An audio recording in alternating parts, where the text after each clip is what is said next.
ধলপল খাসপাড়া সূর্যমাঝির ঘাট এলাকায় রায়ডাক নদীর পার বাঁধ ভেঙে প্লাবিত একাধিক বাড়ি।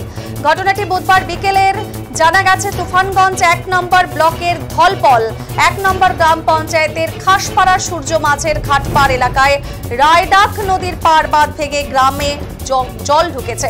ইতিমধ্যে খাসপাড়া সূর্যমাঝির ঘাট পার এলাকায় ৫ থেকে ৬টি বাড়ি জলে প্লাবিত হয়েছে। গতকাল রাতে থেকে প্রবল বৃষ্টি, সেই সাথে পাহাড়ে একটানা বৃষ্টির জেরে জল বেড়েছে রায়ডাক নদীতে। নদীর জল বৃদ্ধি পাওয়ায় বন্যা পরিস্থিতির সৃষ্টি হয়েছে একাধিক নদীগুলোতে। স্থানীয়দের অভিযোগ, দীর্ঘ প্রায় কয়েক বছর ধরে ওই এলাকায় রায়ডাক নদীর ভাঙনে আতঙ্কের পরিবেশ তৈরি হয়েছে। ইতিমধ্যে বহু জমি নদীর গর্ভে চলে গেছে, বহু বাড়ি সরিয়ে নেওয়া হয়েছে অন্যত্র। ভিটে মাটি হারিয়ে অনেকেই পাড়ি দিয়েছেন ভিন রাজ্যে। কয়েক বছর ধরেই নদীর এই এলাকাগুলিতে পাথরের শক্তপোক্ত বাঁধ দেওয়ার দাবি তুললেও কর্ণপাত করছে না প্রশাসন। গত বছর ওই এলাকায় শুধু বাঁশ দিয়ে পাইলিং এর কাজ করেছিল বলে অভিযোগ করেছেন বাসিন্দারা। আশ্বাস মিলেছিল পাথরের বাঁধ হবে, কিন্তু এবারে সেই বাঁশের পাইলিং সবই উধাও হয়ে গেছে এবং ভাঙতে ভাঙতে পার বাঁধটি ভেঙে জল ঢুকছে পুরো এলাকায়। যেভাবে বৃষ্টি হচ্ছে এবং নদীর জল বৃদ্ধি পাচ্ছে, তাতে ওই এলাকায় শতাধিক পরিবার একেবারে জলমগ্ন হবে বলে জানাচ্ছেন স্থানীয় বাসিন্দারা। দেখুন সেই ছবি, যে রায়ডাক নদীর পার বাঁধ ভেঙে প্লাবিত হওয়ার ফলে কিরকম জল ঢুকেছে গ্রামে এবং কিরকম ভাবে মানুষকে যাতায়াত করতে হচ্ছে, সেই সমস্ত ছবি কিন্তু এই মুহূর্তে ডিজিটাল বাংলার পর্দায়।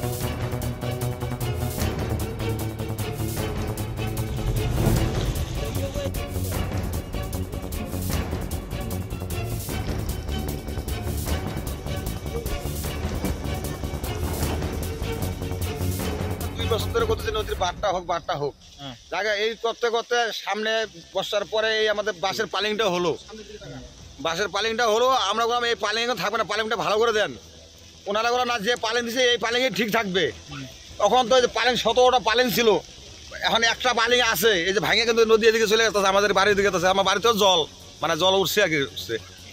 তাই এইবার আমরা এখন বলতেছি যে পাথর বান্না তো হয়ে গেত আমার কিন্তু এই পরিস্থিতি হতো না। আমরা অনেক কয়বার বলছি, অনেক কয়বার অবজেকশন করছি। কি বলছিল এটা কি ওনারা বলছে, যখন এই বাঁধটা হলো উপর থেকে লোক আসে বলে গেল তোমাদের বাঁধ বর্ষার আগেই হয়ে যাবে। বর্ষা আসলে বাঁধ তো চলে গেল, তোমাদের কোনো বান হলো না, বর্ষা তো শেষই হয়ে গেল। এই যে ভাগে গেছে, এখন যে কি পরিস্থিতি হবে, বান হবে কিনা হবে সেটা বলতে না। আপনাদের বাড়িতে ঢুকে যাচ্ছে? হ্যাঁ, বাড়ি ঢুকে গেছে। সামনে এই একটা বাড়ির সামনে আমাদের এই 10-25-30 হাত দূর এই বাড়ির সামনেটা, এইটাই এই বাড়িটা এখন পায় ভাব, তবে কিন্তু বানটা হইতেছে না। কি নাম আপনার? আমার নাম রঞ্জিত মজুমদার। এই জায়গাটার নাম? এই জায়গাটা সূর্যমাঝির ঘাট। জিবির থেকে বলছি, এই এলাকার প্রাক্তন পঞ্চায়েত ছিলাম, কিন্তু আমি পঞ্চায়েত থাকাকালীন অনেক আমি বলছি, বলার পর অফিসেও গেছি, যাওয়ার পরে বাঁধের ব্যাপারে বলা হয়েছে, বলার পর ওনারা আসছে মাপ টাপ দিয়ে নিয়ে গেছে, বলছে যে বাঁধ হয়ে যাবে। কিন্তু আজকে 2 বছর যাবৎ বাঁধ হচ্ছে না। এইখানে মোটামুটি ধরেন আপনার প্রায় 35-40 বিঘা জমি চলে গেছে, অলরেডি ওপারে চলে গেছে। এখন যতটুকু আছে আমাদের এইখানে ধরেন মোটামুটি 30-35 জন লোক আছে, মোটামুটি 400-500 বিঘার কাছাকাছি জমি আছে। এখনও যেটুক আছে আমরা চইলা ফিরা খাইতে পারবো, খাইতে পারবো। এইটুক যদি আমাদের সরকার থেকে বানটা করে দিত কাজে লাগতো। কারণ হচ্ছে গেলোবারও আমরা গেছি, তাতে বাঁশের পাইলিং দিল 17টা পাইলিং দেওয়ার পর আমরা বারবার বলছি যে বাঁশের পাইলিং আমাদের লাগবে না, বেকার পয়সা খরচ করে লাভ নেই। কিন্তু বাঁশের পাইলিং তো টিকবে না আমাদের এখানে। শুধু বর্ষা না আসতেই, জল না বাড়তেই বাঁশের পাইলিং সব চলে গেছে। এখন 2 থেকে 3টা পাইলিং আছে এখানে। কোন নদী এটা? এটা রায়ডাক নদী, দলপল সূর্যমাঝির ঘাট। আপনার নাম? আমার নাম বাবুল দাস।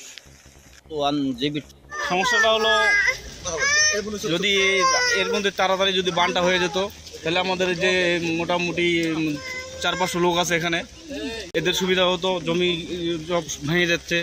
তারপরে এর আগেও ই করা হয়েছে, এদিকে আপনাদের কি বলে মাপ টাপ দেওয়া হয়ে গেছে, মাপ নিয়ে গেছে, তো পার্লিং দিল, তো পার্লিংও তো চলে যাচ্ছে এবার। তারপরে এখন বাসে কি বলে পাথরের বানটা হলে সুবিধা হয় সবার। এটাই। জমি তো বিঘে জমি তো হাজার প্রচুর জমি চলে গেছে। জল যে হারে বাড়তেছে, জল যে হারে বাড়ছে আর একটু জল বাড়লেই তো বাড়িতে সবার বাড়িতে ঢুকে গেছে বৃষ্টির জল। এখন নদীর জলটা একটু ঢুকলেই সবার বাড়ি থেকে যেতে হবে সবাইকে। এগুলো